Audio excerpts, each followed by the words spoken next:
गजाननं भूतगणादिसेवितं कपितजम्बूफलचारुभक्षणम् उमासुतं शोकविनाशकारकं नमामि विघ्नेश्वर पाद पंकजम। राधे राधे मेरे प्यारे भाइयों बहनों व माताओं, बंधुओं, आज 8 जून सोमवार संकष्टी चतुर्थी व्रत है। बंधुओं, मैं आपके लिए लाई हूँ संकष्टी चतुर्थी पूजा विधि और व्रत कथा और महत्व। बंधुओं, यदि आपने हमारे चैनल को अब तक सब्सक्राइब नहीं किया तो जरूर करें और बेल आइकन दबाना ना भूलें ताकि आपको हमारी आने वाली सभी वीडियोस की जानकारी सबसे पहले हो सके। बंधुओं, कथा को पूरी सुनने के बाद कमेंट बॉक्स में जय गणेश भगवान की जरूर लिखें। बंधुओं, जीवन की कठिनाइयों और संकटों से मुक्ति पाने के लिए संकष्टी चतुर्थी व्रत किया जाता है।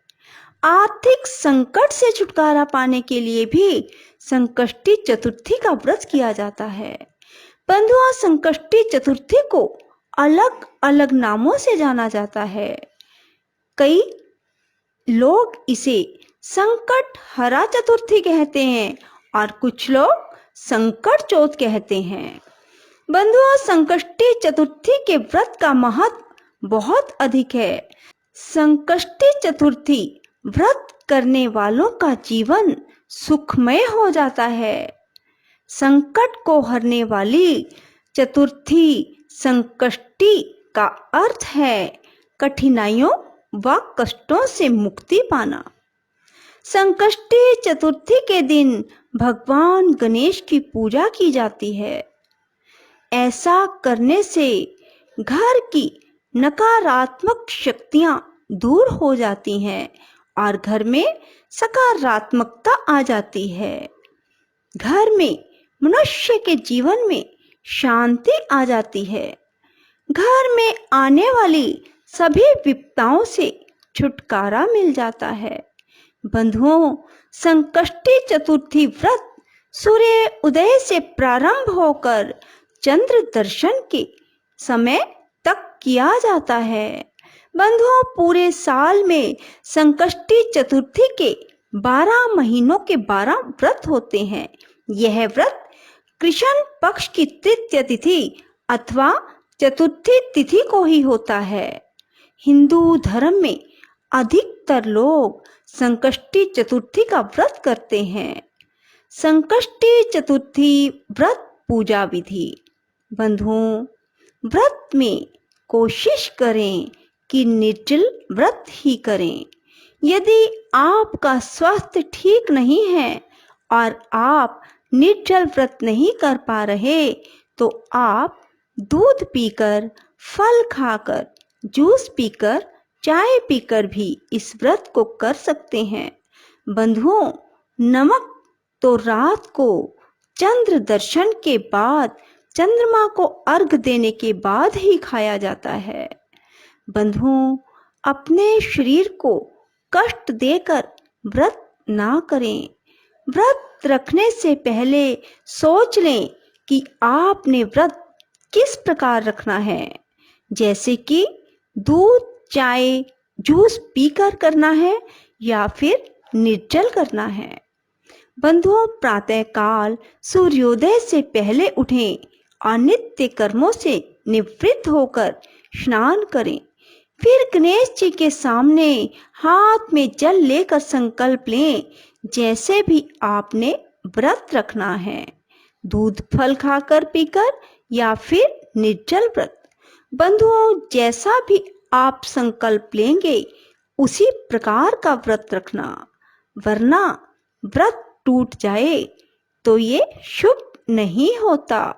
कोई ना कोई विपदा पड़ सकती है। बंधुओं, गणेश जी की पूजा किस प्रकार करें? सबसे पहले एक लकड़ी की चौकी ले, उसके ऊपर पीले रंग का वस्त्र बिछाएं और फिर उस पर गणेश जी की तस्वीर भगवान शंकर और माँ पार्वती भी हों। फिर वहाँ एक जल से भरा लोटा रखें और उसमें कुछ काले तिल और दूर्वा डाल लें। लोटे पर कलावा भी बांधें। भगवान गणेश को, भोलेनाथ को और माँ पार्वती को कुमकुम से तिलक करें। फिर भगवान को कलावा भी चढ़ाएं। पीले रंग के फूलों की माला भगवान की तस्वीर पर चढ़ाएं। भगवान को केले और लड्डू भी भोग स्वरूप जरूर चढ़ाएं। भगवान के सामने धूप दीप जगाएं। बंधुओं, इसके बाद भगवान गणेश जी की कथा सुने। बंधुओं, कथा सुनने के बाद आपने जो चाय, दूध या पानी पीना है, आप एक बार तब पी सकते हैं। उसके बाद रात को चंद्रमा निकल आने पर चंद्रमा को अर्घ दें।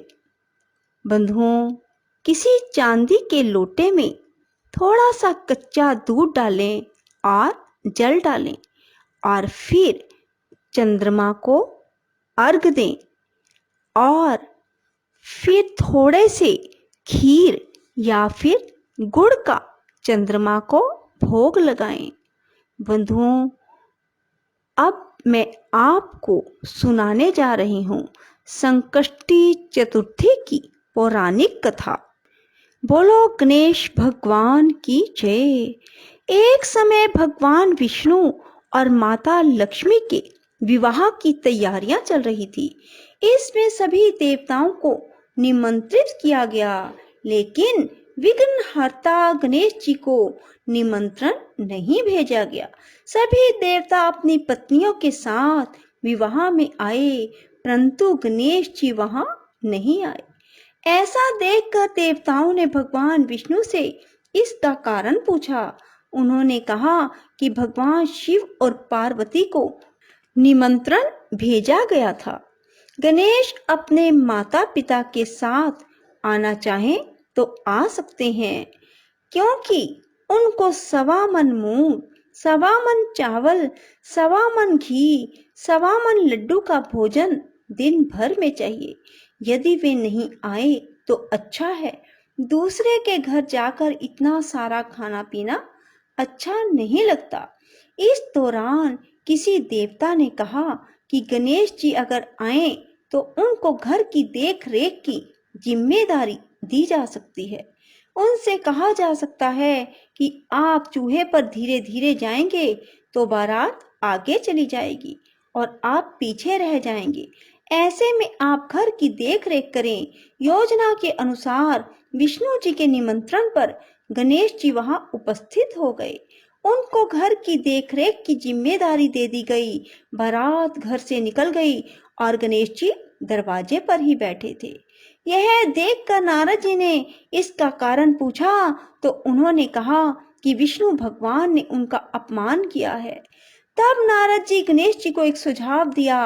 गणपति ने सुझाव के अनुसार अपने चूहों की सेना बारात के आगे भेज दी, जिसने पूरे रास्ते खोद दिए। इसके फलस्वरूप देवताओं के रथों के पहिए रास्ते में ही फंस गए। बारात आगे नहीं जा पा रही थी। किसी के समझ में ही नहीं आ रहा था कि अब क्या किया जाए। तब नारद जी ने गणेश जी को बुलाने का उपाय दिया ताकि देवताओं के विघ्न दूर हो जाएं। भगवान शिव के आदेश पर नंदी गजानन को ले आए। देवताओं ने गणेश जी का पूजन किया। तब जाकर रथ के पहिए गड्ढे से निकल गए तो लेकिन कई पहिए टूट गए थे। उस समय पास में ही एक लोहार काम कर रहा था। उसे बुलाया गया। उसने अपना काम शुरू करने से पहले गणेश जी का मन ही मन स्मरण किया और देखते ही देखते सभी रथों के पहियों को ठीक कर दिया। उसने देवताओं से कहा कि लगता है आप सभी ने शुभ कार्य प्रारंभ करने से पहले विघ्नहर्ता गणेश जी की पूजा नहीं की, तभी ऐसा संकट आया है। आप सब गणेश जी का ध्यान कर आगे जाएं। आपके सारे काम हो जाएंगे। देवताओं ने गणेश जी की जय जयकार की और बारात अपने गंतव्य तक सकुशल पहुंच गई। भगवान विष्णु और माता लक्ष्मी का विवाह संपन्न हो गया। बोलो गणेश जी भगवान की जय। राधे राधे। जय श्री कृष्णा। बंधुओं, यदि आपको हमारी वीडियो पसंद आए तो इसे लाइक करें और शेयर भी जरूर करें। धन्यवाद।